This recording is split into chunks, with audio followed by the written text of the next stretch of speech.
Hello, ladies and gentlemen, and welcome to the Lord Slitherspear Heroic mode. This one is, the hero power is a bit different.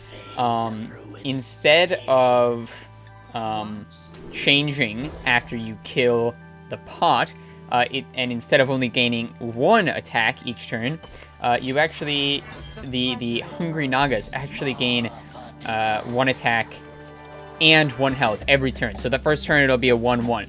And then the second turn, it's going to be a 2-2. And then it's going to be a 3-3. Also, there is no pot that gives you Sir Finley. So, because of that, Lord Slitherspear is going to get a lot of very strong minions really quickly. By turn 8, he's just going to have a lot. So, he's going to be summoning a free 8-8 every turn, plus whatever else he plays.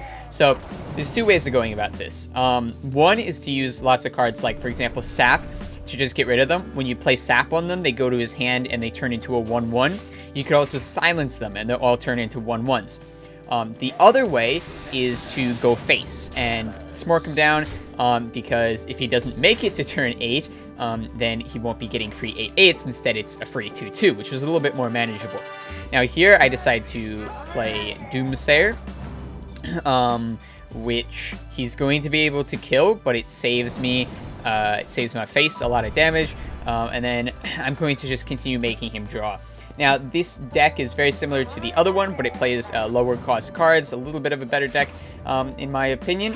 So it has Prep, Shadow Step, Pit Snake. Now, this one is different. It allows you to kill some of his 8-8s. It wasn't really needed in the other deck because he doesn't really play any big minions. He decides to ignore my Doomsayer, so free board clear for me. That's actually, like, really nice.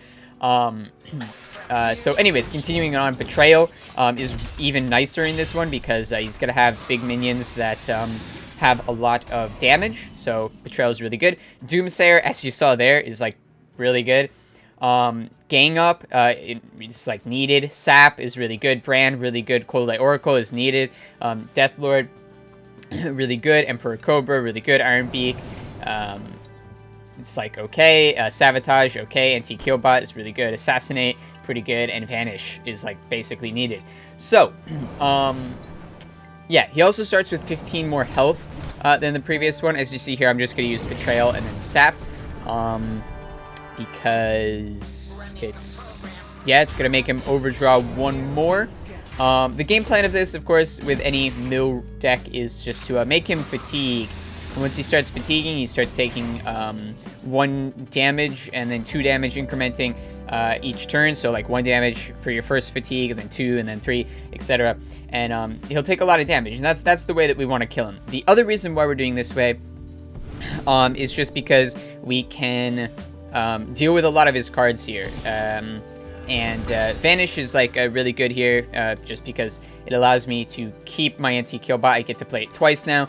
And also because it'll clear his board, so it's pretty nice. So yeah, in terms of mulligan, like any mill deck, you just want to mulligan for card draw, and like, you know, if you already have like Gang Up, you know, Cold Light Oracle, Gang Up in your opening hand is like really good, but make sure not to play that both until you can play both of them. So play it on turn 5. Deathlord is really good for stalling. Doomsayer is good. Pit Snake is not good. You want to mulligan that away. So yeah, basically Prep is good in your opening hand. Yeah, basically here he's starting to get really big Nagas. They're getting pretty hungry, but he's down to only 9 cards in his deck. So after I make him draw just 9 more cards, I'm going to start to, or he's going to start to fatigue. So I'm going to Sap the 7/7. Now this is going to be a little bit of a longer video. It takes me quite a while to make some of these plays because they're pretty important. And as I said before, this is a hard deck to play. So he's getting some stuff. He doesn't have much stuff here, and I don't have, or sorry, he has a lot of stuff on board, but I don't have a Vanish. So I'm going to gang up on my Cold Light Oracle. Now I have 3 of those in my deck, which is something that I wanted to do a while ago. Going to then thinking about Sabotage. It's like, ooh, it's gonna be random who it's gonna destroy. So I can always Ironbeak Owl the 8/8 if it doesn't hit that. So, but it does hit that. I decided to play Pit Snake, Hero Power, and then attack his face because there's nothing else to attack for me. There's nothing else for me to attack, rather. As you see, the 6/6 is going to give a buff. Everything is going to... it's going to get +2/+2 each time. He decides to attack into the Pit Snake, which, as you see, I emoted because emoting against AI is really fun. But, yeah, I don't know why he did that. It didn't really seem like the best play there. But, you know, whatever. So I decided to assassinate that. Play my Cold Light Oracle. He's getting pretty low on cards. Now, that's going to draw 4, remember, because I still have Bran on the board. So, drawing 4 for each person. He's getting really low. 3 cards left in his deck. He's not going to be able to play much continuing because only has 13 cards left, and I'm going to try to burn as many of them as possible. So I decide that I am going to attack the Cold Light Oracle to save health, as much health as possible on the Bran, because I don't want the Bran to die. Now, he can kill the Bran at any point, but he decides to play Curse, which luckily does not make me overdraw because I only had 8 cards in my hand. So, did not waste my gang up. That would have been really bad because not being able to gang up my Cold Light Oracles in this position is really bad. Now, you have to remember, every time that I play gang up, I get 3 more cards in my deck, which puts me 3 turns away, further away from fatiguing. So, of course, it's very important for me to have that, so I decide I'm going to attack, make that attack, and then I'm going to assassinate, and then I'm going to owl his Hungry Naga. Attack into it. I decide I want to keep the Cold Light Oracles as long as possible. I do have a Vanish, but I don't exactly want to play it right now because I have more minions on board. And when I have more minions on board, it's not exactly the best position to play it in. However, at this point, we both have the same amount of minions on board. So I'm thinking here, okay, what am I going to do? I decide actually to gang up the Death Lord, which was probably a mistake, just because